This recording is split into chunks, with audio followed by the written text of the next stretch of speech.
Hi guys, welcome to my channel. ఇవాళ నేను chicken pizza IFB ఓవెన్లో ఎలా చేశానో మీతో షేర్ చేసుకుంటాను. చాలా ఈజీ అండి, మీరు కూడా ట్రై చేసి చూడండి. చాలా టేస్టీగా వచ్చింది. సో ఇది ఎలా తయారు చేయాలో నేను మీకు ఇప్పుడు చూపిస్తాను. ఫస్ట్ ఒక బౌల్ తీసుకోవాలి. దీంట్లో 1/4 కప్ ఆఫ్ వామ్ వాటర్ తీసుకోండి. ఎక్కువ వేడిగా ఉండొద్దు, ఎక్కువ చల్లగా ఉండొద్దు, గోరువెచ్చ వాటర్ అంటారు కదా, అలాగ ఉండాలన్నమాట. దీంట్లో వచ్చేసి మనము 1/2 టీ స్పూన్ యాక్టివ్ ఈస్ట్ వేస్తున్నాను. ఇది 2 రకాలు ఉంటుంది. ఒకటి పెద్దగా రౌండ్గా ఉంటుంది, ఇది మామూలు యాక్టివ్ ఈస్ట్. ఈస్ట్ తొందరగా యాక్టివ్ అవుతుంది. దీంట్లోనే నేను 1 టేబుల్ స్పూన్ షుగర్ యాడ్ చేస్తున్నాను. ఇలా షుగర్ యాడ్ చేసి కొంచెం మిక్స్ చేసి పక్కన పెట్టేసుకోవాలి. దీన్ని ఒక 5-10 మినిట్స్ పెట్టామంటే పైన ఇలా ఫర్మెంటేషన్ అవినట్టు పైకి వచ్చేస్తుంది ఈస్ట్ మొత్తం. సో అలా అవుతేనే మన ఈస్ట్ బాగా యాక్టివేట్ అయినట్టు, లేకపోతే మనకి ఆ ఈస్ట్ పనికిరాదు. ఇంకా మళ్ళీ మీరు కొంచెం వామ్ వాటర్ పెట్టి ట్రై చేయాలి. సో నేను ఇక్కడ 1 కప్ ఆఫ్ మైదా తీసుకుంటున్నాను. దీంట్లో ఒక 1/2 టీ స్పూన్ సాల్ట్ వేసి బాగా మిక్స్ చేసుకుంటున్నాను. దీన్ని ఆ ఈస్ట్ కలిపిన వాటర్ ఉంటుంది కదా, అది కొంచెం కొంచెం వేసి బాగా ఇలాగా సాఫ్ట్ పిండిలా కలుపుకోవాలి. మనకి చపాతీ పిండి కంటే కొంచెం లైట్గా సాఫ్ట్ ఉండాలి అంతే, మరి ఎక్కువ వాటర్ వేసేయకండి. సో చూసారు కదా, ఇలా కలుపుకుంటూ ఉండాలి. దీన్ని కొంచెం పొడి పిండి వేసుకుంటూ బాగా ఒక 5-10 మినిట్స్ వరకు, 10 మినిట్స్ అయితే పట్టింది నాకు. బాగా నీడ్ చేయాలి, ఇలాగా బాగా రుద్ది దాన్ని నీడ్ చేయాలి, కలుపుకోవాలి. అప్పుడే మనకు సాఫ్ట్గా వస్తుంది పిజ్జా. సో మనం ఇది ఎంతసేపు చేస్తామో దానిపైన డిపెండ్ అయి ఉంటుంది మన పిజ్జా బేస్. సో మంచిగా మన టైం తీసుకొని ఒక 7-10 మినిట్స్ అయినా మీరు చేయండి. ఇది చూసారు కదా, మంచి చేసాను దీన్ని. ఇప్పుడు దీని మీద కొంచెం ఆయిల్ వేస్తున్నాను. కొంచెం ఆయిల్ వేసి మళ్ళీ ఇంకొకసారి నీట్ చేసుకోవాలి ఒక 2 minutes. 1 or 2 teaspoon oil వేస్తున్నాను. నేను ఇక్కడ ఆలివ్ ఆయిల్ యూస్ చేశాను, మీరు ఏదైనా యూస్ చేయొచ్చు, బటర్ అయినా ఆయిల్ అయినా. సో 2 మినిట్స్ తర్వాత దీన్ని ఇలా టకిన్ చేసేసి ఒక గిన్నెలో పెట్టి పైన ఒక కొంచెం ఆయిల్ స్ప్రెడ్ చేసి మూత మూసి ఒక వామ్ ప్లేస్లో పెట్టండి. వామ్ ప్లేస్ అంటే మనం ఓవెన్ లోపల కూడా పెట్టేయచ్చు. ఒక 1 అవర్ తర్వాత చూస్తే ఇది డబల్ అవుతుంది పిండి. చూసారు కదా, ఇలా డబల్ అయిన తర్వాత దీన్ని కొంచెం లైట్గా ఇలా పంచ్ చేసుకోండి. దీంట్లో ఉన్న ఎయిర్ అంతా వెళ్ళిపోతుంది. ఇలా పంచ్ చేసుకుంటే దీంట్లో ఉన్న ఎయిర్ అంతా వెళ్ళిపోయి ఇలాగ మనం మామూలు పిండి చపాతీ ఎలా చేస్తామో అలాగా లైట్గా, ఎక్కువ దీన్ని నీట్ చేయకూడదు ఒకసారి అయిన తర్వాత.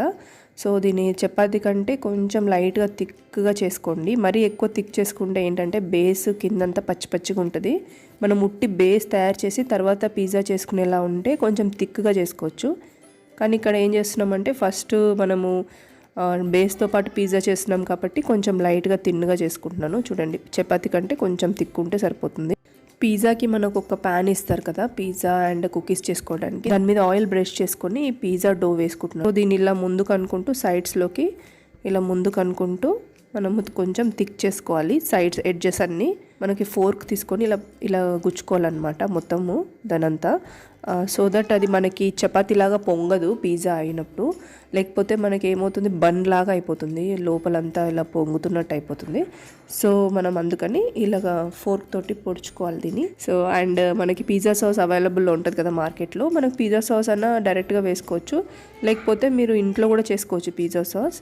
ఇది నేను స్టోర్ బాట్ పిజ్జా సాస్ వాడుతున్నా. దీని మీద మొజిరెల్లా చీజ్ ఆర్ పిజ్జా చీజ్ ఏదైనా వేసుకోవచ్చు. దీని మీద టాపింగ్ మనం ఆనియన్, క్యాప్సికమ్, ఇంకా మష్రూమ్స్, కార్న్ ఏమైనా వేసుకోవచ్చు, మన చాయిస్. ఇంకా బ్రోకలీ, టమాటో ఏదైనా వేసుకోవచ్చు.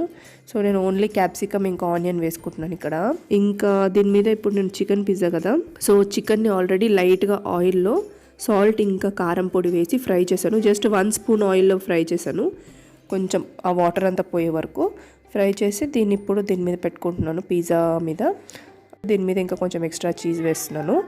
సో మొత్తం వేసిన తర్వాత దీంట్లో నేను బటర్ అన్న ఆయిల్ అన్న ఏదైనా, నేను ఆయిల్ వాడుతున్నాను, ఏదైనా కొంచెం ఇలా సైడ్స్కి అంతా అప్లై చేయండి. సో దట్ అది బ్రౌన్ కలర్లో మంచిగా మనకి రోస్ట్ అవుతుంది. దీని మీద పిజ్జా హర్బ్స్ ఇంకా ఆరిగానో ఇలాంటివి ఏమైనా మిక్స్డ్ హర్బ్స్ ఉంటే పైన స్ప్రింకిల్ చేసుకోండి. అండ్ ఇప్పుడు అవన్నీ ప్రీహీట్ చేసుకుంటున్నాము 180 డిగ్రీస్కి. ఫస్ట్ కన్వెక్షన్ని 180 డిగ్రీస్ వరకు ప్రెస్ చేయండి, తర్వాత స్టార్ట్ బటన్ ప్రెస్ చేయండి, మనకి ప్రీహీట్ అయిపోతుంది ఇది. సో ఇది ప్రీహీట్ అవ్వగానే మనం ఇంకా చికెన్ పిజ్జాని లోపల పెట్టేసుకుందాం.